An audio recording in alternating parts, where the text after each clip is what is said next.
Queen Vaelia stood in the center of the royal sanctum, watching the slow death of her son. The room was vast, built from single, massive shards of pale quartz that curved upward to form a vaulted ceiling. There were no torches, no glowing panels, and no fires. The Ethelgard did not need them. They were beings of living crystal, and they generated their own internal luminescence. But Prince Kaelin's light was failing. He lay on a slab of polished obsidian, his body a complex lattice of interlocking geometric plates. Normally, an Ethelgard prince would shine with a brilliant, steady azure glow. Kaelin's light was a sickly, flickering pale blue. With every passing second, a tiny fracture would appear on his chest plate, emitting a microscopic flash of dim light before sealing itself again. He was losing his structural integrity. He was unmaking himself. "The harmonic alignment is dropping your radiance," said High Healer Xyler. Xyler's voice was not spoken. It was projected directly into Vaelia's mind through a rapid sequence of light pulses from his facial crystals. To an outsider, the room was completely silent. To Vaelia, it was a cacophony of urgent, flashing warnings. "Give me the numbers, Xyler," Vaelia projected back, keeping her own light pulses steady and calm. Queen did not flicker with panic. 72% and falling. His internal lattice is rejecting the ambient resonance of the city. He cannot hold his form together. The silence is tearing him apart. Vaelia looked down at her son. The Ethelgard Empire was built on the Great Silence. They believed that the universe was a perfect, quiet place.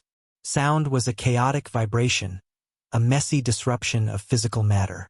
Their entire civilization was dedicated to maintaining stillness.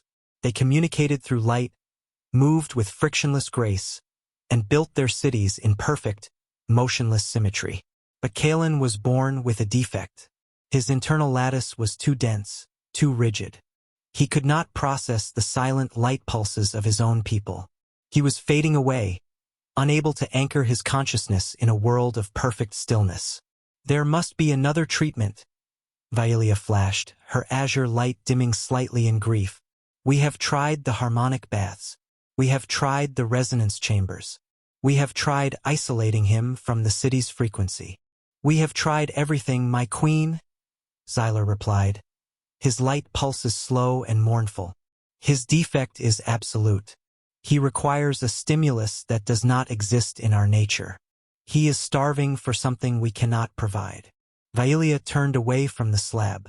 She walked to the massive quartz window that overlooked the capital city of Ethelgard. The city was a breathtaking sight.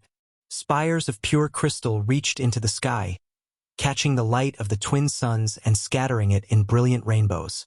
Millions of citizens moved through the streets below in perfect, silent synchronization. It was a world of absolute peace, and it was killing her son. "Bring me the human," Vaelia ordered, her light flaring with sudden, sharp intensity. Xyler's crystals flashed in rapid, jagged patterns of surprise. "The prisoner? Your radiance, he is a barbarian. His species is loud, chaotic, and destructive. They pollute the air with constant, meaningless vibrations. He is scheduled for execution tomorrow." "Bring him to me now," Vaelia commanded.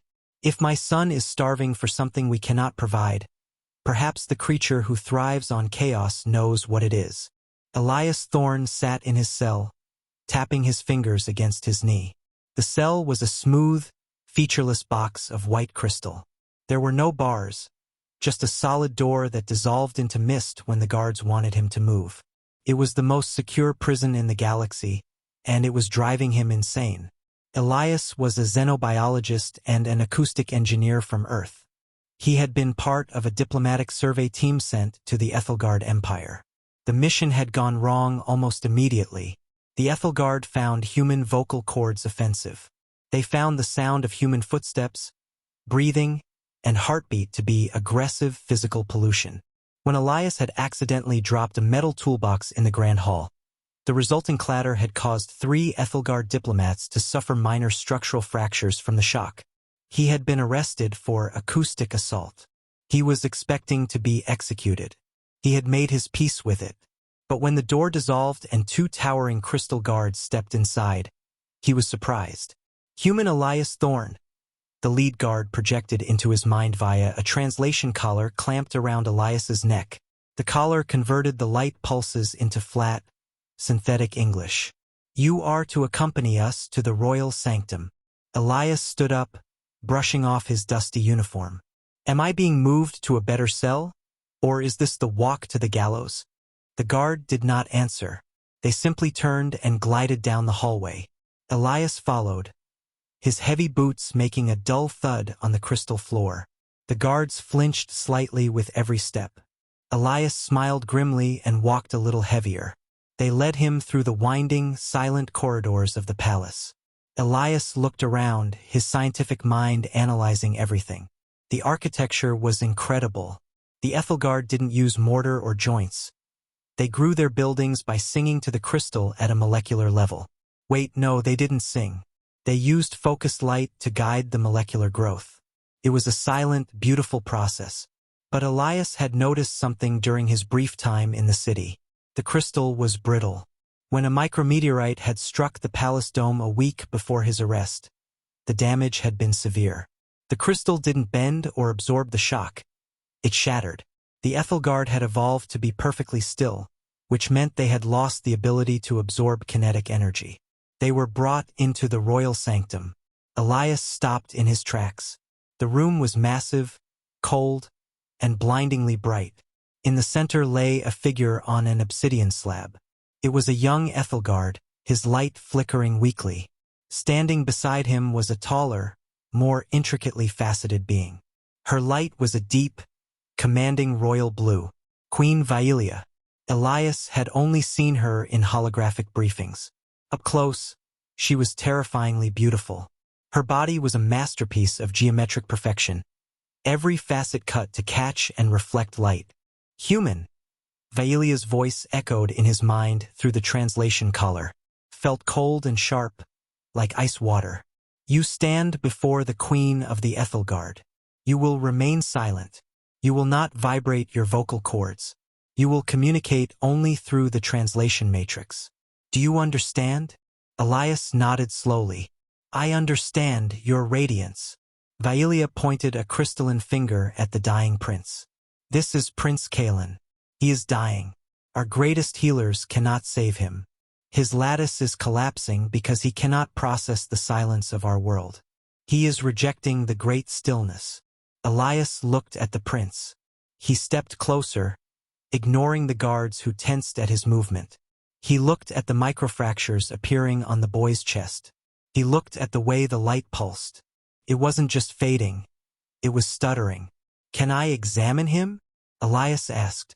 You may look, Vaelia said. You may not touch. Your physical mass is too dense. You might shatter him. Elias leaned in. He didn't just look with his eyes. He used the small diagnostic scanner built into his wrist comp. He activated it, keeping the volume muted. The screen showed a readout of the prince's internal structure. It was a mess. The crystalline lattice was vibrating at a microscopic level, but the vibrations were completely out of phase. They were creating destructive interference.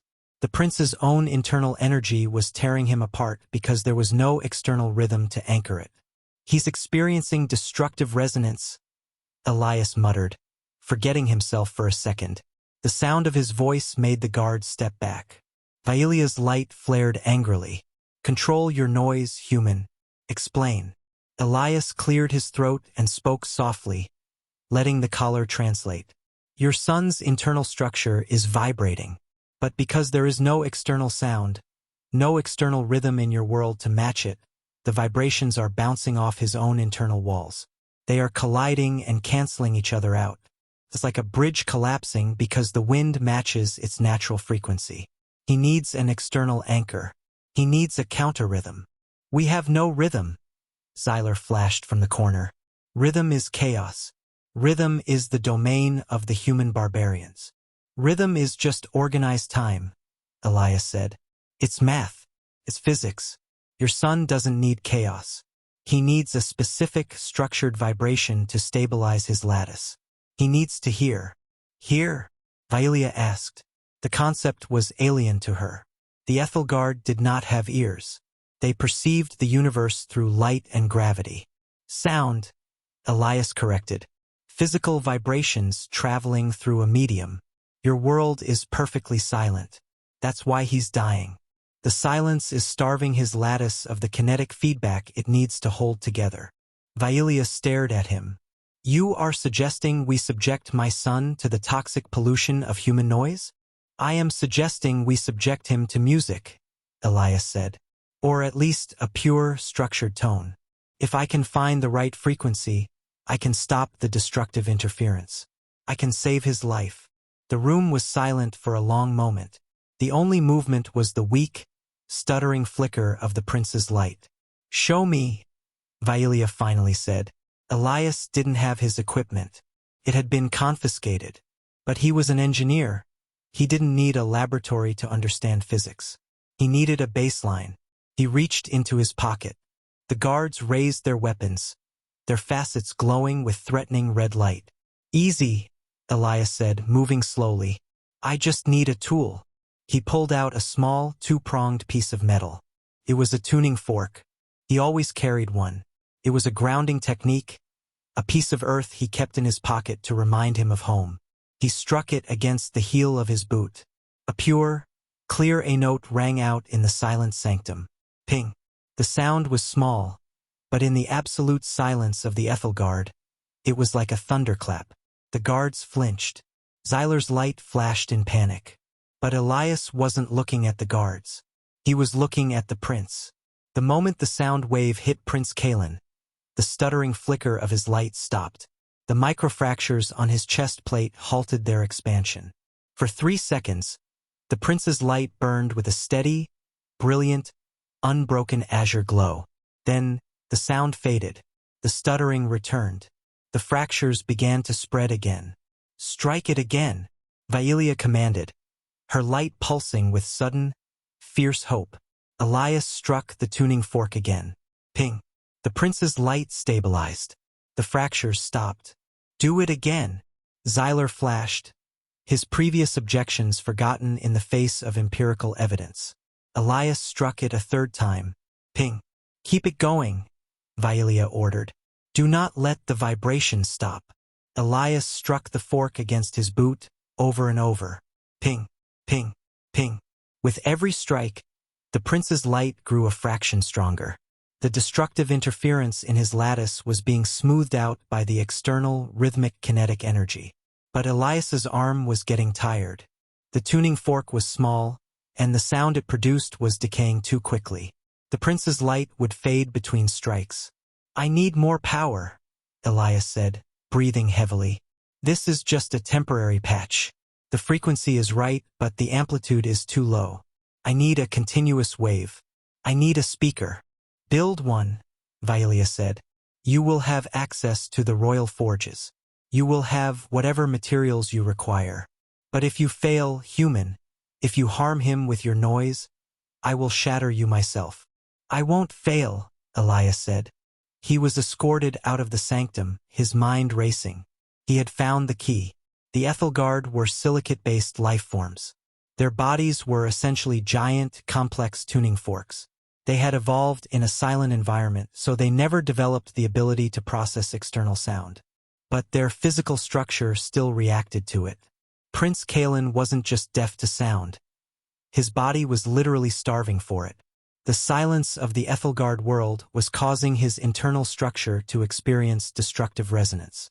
He needed a continuous, harmonious sound wave to keep his physical form intact. Elias was taken to a royal forge. It was a massive, silent cavern where artisans used focused light to melt and shape crystal. It was completely useless for building acoustic equipment. I need metals, Elias told the forge master. Dense metals. Copper, iron, steel. And I need wire. Coils of copper wire. And magnets. The forge master looked at him blankly. The translation collar struggled to convey the concept of a magnet. Elias had to draw a diagram on the floor with a piece of chalk. Slowly, the Ethelgard began to bring him materials. They didn't understand what he was doing. To them, he was gathering dirty, opaque rocks. But the queen's orders were absolute. Elias worked for 48 hours straight. He didn't sleep. He built a massive electromagnetic driver. He took a large sheet of thin steel and stretched it tight over a wooden frame he constructed, creating a massive diaphragm. He wired the copper coils around powerful magnets he scavenged from the palace's gravity lifts. He was building a giant, crude speaker. When it was finished, it looked like a piece of industrial junk sitting in the middle of the pristine, beautiful crystal forge. "Move it to the sanctum," Elias told the guards. They carried the heavy device into the royal room. Vailia and Xyler were waiting. The prince's light was very dim now. He had less than a day left. Elias connected the speaker to a portable power cell. He pulled out his wrist comp and connected it to the speaker's input jack. "What is that device?" Vailia asked, looking at the wrist comp. "It's a music player," Elias said. "It contains thousands of hours of structured sound. Human music. I'm going to play a continuous tone. A simple sine wave. It should provide the exact kinetic feedback his lattice needs to stabilize." "Play it," Vailia commanded. Elias tapped the screen. He selected a track.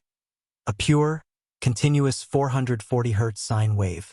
He turned the volume up. The speaker hummed. A deep, resonant, continuous tone filled the room. It wasn't loud, but it was physical. Elias could feel it in his chest. He could see the air shimmering slightly above the steel diaphragm. The effect on Prince Kalen was instantaneous. The boy's light didn't just stabilize. It exploded with brilliance. The pale, sickly blue vanished, replaced by a deep, rich, blinding azure. The microfractures on his chest sealed themselves, melting back into smooth, perfect crystal. The stuttering stopped completely. The prince's body began to rise. He sat up on the obsidian slab. For the first time in his life, Prince Kalen was experiencing the universe through a new sense. He didn't have ears, but his entire body was a receptor. He could feel the sound wave washing over him, vibrating through his lattice, aligning his molecules, holding him together. It was warm. It was structured. It was beautiful. Kalen turned his head toward the speaker. His light pulsed in a rapid, complex sequence. The translation collar around Elias's neck crackled to life, converting the prince's light into a synthetic voice. "What is this?" the collar translated. Elias smiled. "That is sound, Your Highness. That is a pure tone." Kalen's light pulsed again, faster this time. "It is inside me. It is holding me. I can feel the edges of my own body. I was falling apart, and this invisible wave is putting me back together." Vailia stepped forward, her light shimmering with emotion. "Kalen, are you whole?" "I am whole, mother," the prince replied, his light pulses steady and strong. "But it is not just holding me. It is expanding me. I can feel the room. I can feel the walls. The silence was a cage. This is freedom." The healing of the prince should have been a moment of pure celebration. Instead, it triggered a political crisis. High Healer Xyler was not celebrating. He was terrified. He stood in the antechamber of the sanctum, his light flashing in rapid, jagged patterns as he communicated with the High Council. "The human has corrupted the prince," Xyler projected to the council elders. "He has introduced chaotic vibrations into the royal bloodline. The prince is no longer aligned with the Great Silence. He is dependent on the barbarian's noise. This is heresy. This is the end of our culture." The council agreed. The Ethelgard had maintained their perfection for 10,000 years by adhering to the Great Silence. To introduce sound was to introduce chaos. If the prince could be healed by noise, then the entire foundation of their society was a lie. The next morning, Elias was in the sanctum, adjusting the volume on the speaker. Prince Kalen was sitting up, his light bright and healthy. He was listening to the sine wave, his body vibrating in perfect harmony with the frequency. Suddenly, the doors to the sanctum dissolved. A dozen heavily armed royal guards marched in, led by High Counselor Xyler. Xyler's light was a blinding, aggressive white. "Turn off the machine," Xyler commanded Elias. Elias looked at Vailia, who was standing on the other side of the room. The queen's light was tense, flickering with suppressed anger. The machine is keeping him alive, Elias said. If I turn it off, the destructive resonance will return. He will start dying again. The prince is healed, Xyler flashed. His light is strong. The machine is no longer necessary. Furthermore, it is an instrument of pollution. It must be destroyed, and the human must be executed for his crimes against the Great Silence. You cannot do this, Vailia said, stepping between Xyler and the speaker. The machine is keeping my son stable. You saw the fractures. You saw him fading. He is stable now, Xyler countered. But he is tainted. He is experiencing the chaotic vibrations of the human. He must be cleansed. The machine must be broken, and the human must die, so the prince can be returned to the purity of the silence. Kalen stood up. His light flared, casting long, sharp shadows across the room. I will not be returned to the silence, Kalen projected. His light pulses sharp and authoritative. I was dying in the silence. The silence was killing me. This sound is life. It is clarity. I will not let you turn it off. Xyler's guards raised their weapons. The council has voted, Prince Kalen. You are compromised. Step away from the human and the machine. We will cleanse you. Elias didn't think. He just reacted. He reached out and grabbed the power cable connecting the speaker to the cell. Nobody touches this, Elias said. Xyler's guards fired. They didn't fire bullets. They fired concentrated beams of coherent light. The beams hit Elias's chest. He screamed as the heat burned through his uniform, searing his skin. He fell backward, but he kept his grip on the cable. The speaker kept humming. The sine wave continued to fill the room. Kalen moved with blinding speed. He stepped in front of Elias, shielding the human with his own body. The guard's light beams hit Kalen's crystalline chest. But something incredible happened. Because Kalen's body was currently vibrating in perfect harmony with the sound wave, his physical structure was incredibly dense. The light beams didn't pierce him.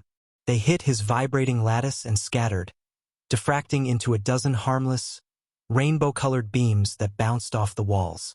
The guards stopped firing. They stared in shock. The prince was impervious to their weapons. The vibration, Kalen projected, his light burning with a fierce, triumphant brilliance. The sound wave is reinforcing my molecular bonds. I am denser than you. I am stronger than you. Your weapons cannot pierce me while the song plays. Vailia seized the moment. She drew her own royal guard from the shadows. Stand down, Xyler. The council has no authority here. I am the queen, and I say the human stays, the machine stays, and the sound stays. Xyler looked at the impervious prince, then at the queen's guards. He realized he had lost. He lowered his light pulses in a gesture of submission. This is not over, your radiance, Xyler flashed. You have introduced a contagion into our world. The silence will not survive this. Perhaps, Vailia replied coldly. But my son will. Xyler and his guards retreated. The doors sealed behind them.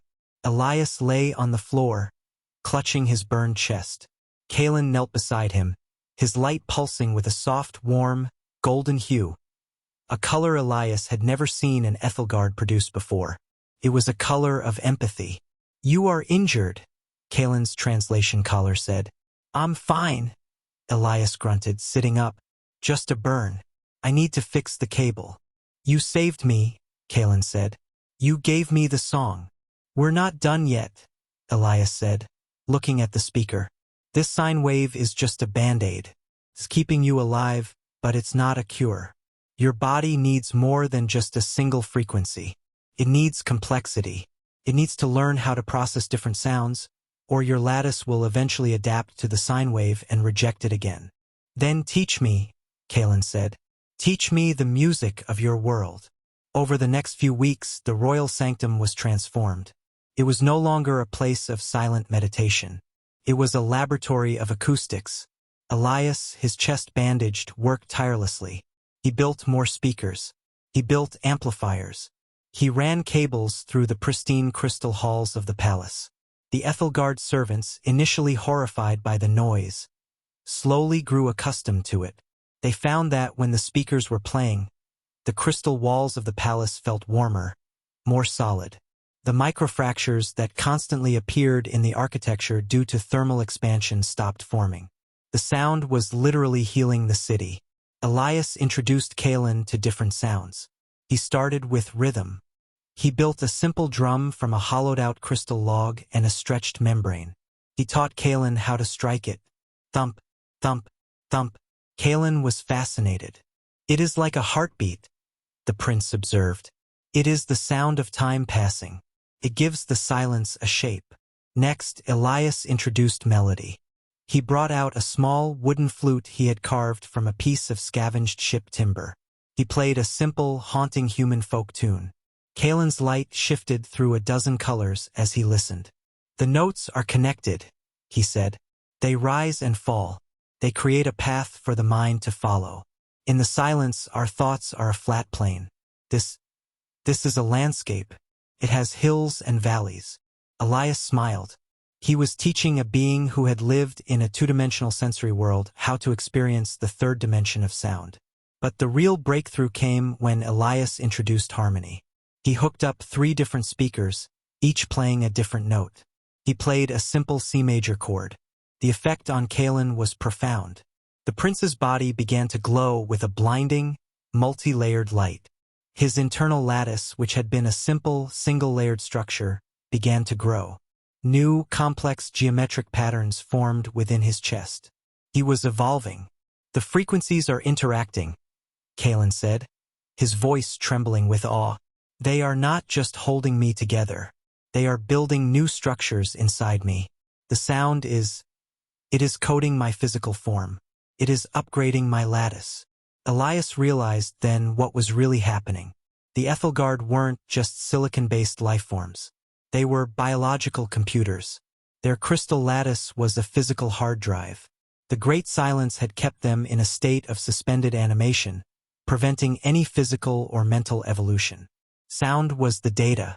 Sound was the code that allowed them to grow. "You're not just healing," Elias said. "You're evolving." The human ear evolved to process sound because we needed to navigate a complex, noisy world. Your body is evolving to process sound because it realizes it needs to navigate a complex universe. Vailia watched this transformation with a mixture of pride and fear. Her son was becoming something new. He was no longer just an Ethelgard. He was something greater. But the High Council was not idle. Xyler had spent the last 3 weeks rallying the traditionalists. They viewed Kalen's transformation as an abomination. They saw the new, complex geometric patterns in his lattice as a corruption of the pure, simple forms of their ancestors. They began to spread rumors through the city. They claimed the human was a parasite, feeding on the prince's energy. They claimed the sound was a disease that would eventually cause the entire city to shatter. The tension in the capital grew. The silent streets, once a symbol of peace, now felt heavy with unspoken anger. The citizens would gather in the plazas, their light flashing in agitated, rapid patterns, discussing the heresy of the noise. Elias noticed the change. "They're planning something," he told Kalen one evening, as they sat in the sanctum listening to a soft, acoustic guitar track. "The council is afraid," Kalen replied. "Fear makes them rigid, and rigidity makes them brittle."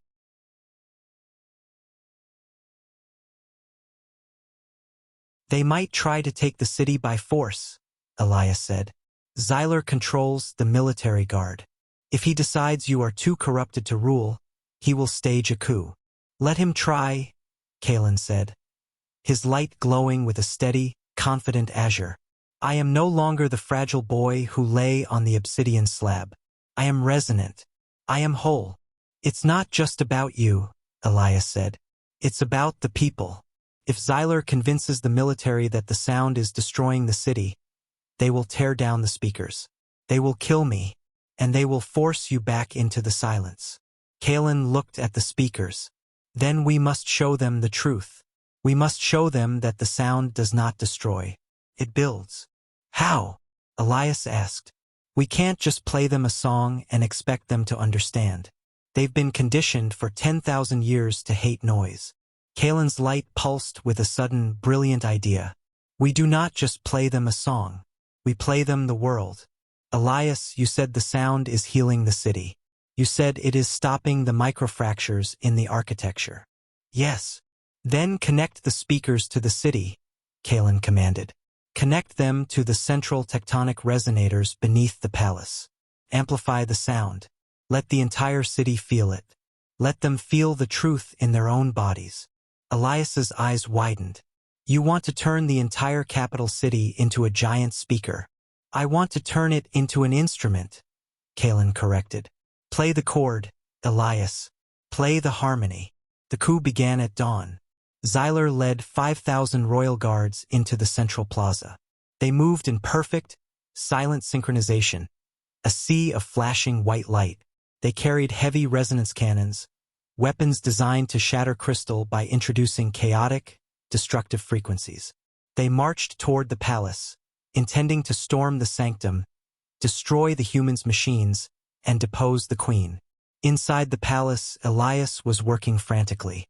He had spent the last 24 hours running thick, heavy cables down into the deep foundations of the palace.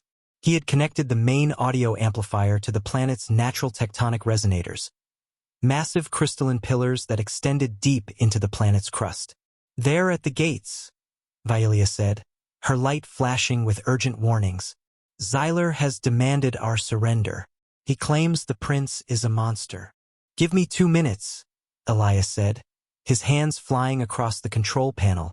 Kalen stood in the center of the room. His body was glowing with a blinding, complex light. He was ready. The doors to the sanctum exploded inward. Xyler marched in, his resonance cannons aimed directly at Kalen. It is over, Violia. Step aside. The human dies. The machines are destroyed. The great silence is restored. You are too late, Xyler, Kalen said. His voice was no longer just a translation in the mind. He had manipulated his internal lattice to vibrate the air in the room. He was speaking with actual physical sound. His voice was deep, resonant, and echoed off the crystal walls. Xyler flinched at the physical sound. Abomination, he hissed. Fire! The guards pulled the triggers on their resonance cannons. Now, Elias, Kalen shouted. Elias slammed his hand down on the master switch. He didn't play a sine wave. He didn't play a simple drum beat. He played a massive, complex, multi-layered orchestral chord, amplified to a massive degree. The sound didn't just fill the room. It filled the planet. The tectonic resonators beneath the palace caught the audio signal and amplified it, sending the vibration deep into the crystalline crust of the world. The entire capital city of Ethelgard began to vibrate. It was not a violent shake. It was a deep, profound, resonant hum. It was the sound of the world waking up. The resonance cannon beams fired by the guards hit Kalen, but they simply dissolved. The prince's body was vibrating at such a perfect, dense frequency that the chaotic energy of the cannons was absorbed and neutralized. But the real effect was on the guards. The deep, resonant hum of the city washed over the 5,000 soldiers. They dropped their weapons. They fell to their knees. For 10,000 years, the Ethelgard had lived in the silence. They had believed that sound was chaos, that vibration was destruction.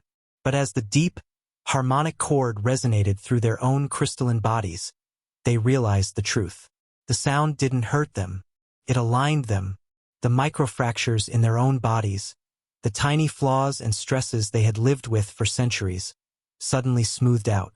The vibration was massaging their lattice, repairing the damage of ages.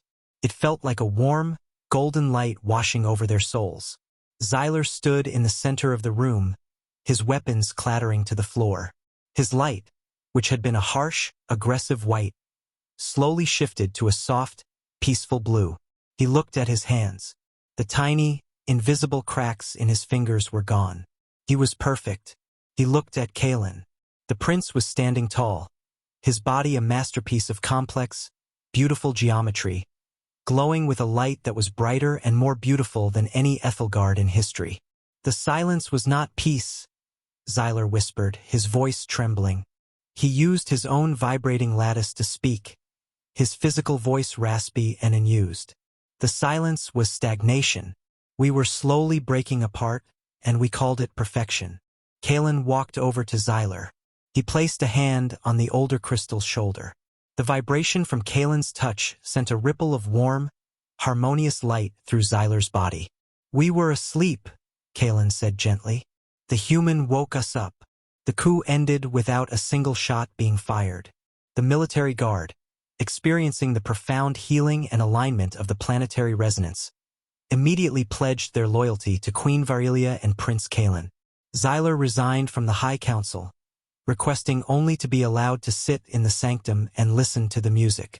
The Ethelgard Empire changed forever. The Great Silence was abolished.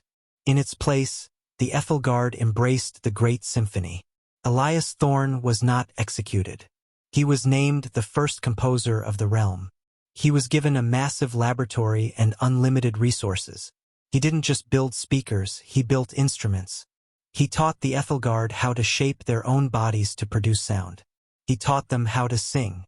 Within a year, the capital city was unrecognizable.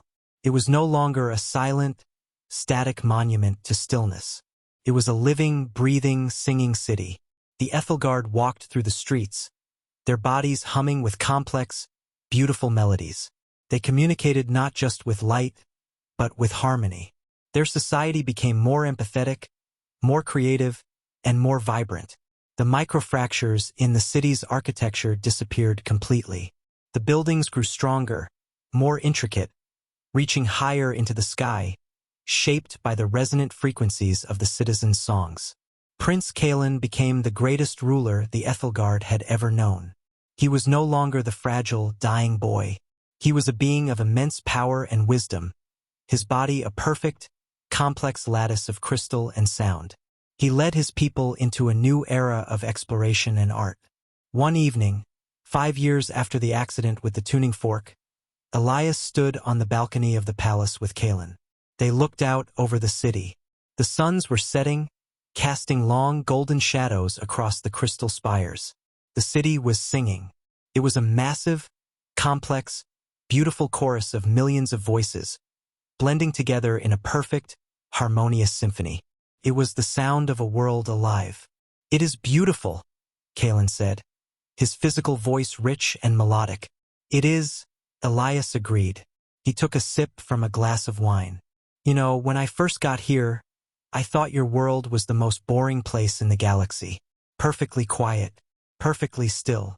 Kalen laughed. The sound was like wind chimes in a gentle breeze. "And now, Elias said, smiling, "I think it's the most beautiful place in the galaxy, because you finally learned how to sing." Kalen looked at the human. "We did not learn how to sing, Elias. We learned how to listen. You gave us the ears to hear the universe. You gave us the courage to break the silence." Kalen raised his hand, and his light pulsed in a complex, rhythmic sequence. It was no longer just a communication of data. It was a physical expression of joy, a dance of light and sound. "Come," the prince said. "The evening chorus is beginning. We must add our voices to the world." Elias set his glass down. He followed the prince back into the palace, his heavy human boots making a dull, rhythmic thud on the crystal floor. It was a noisy sound. It was a chaotic sound. And to the Ethelgard, it was the most beautiful sound in the universe.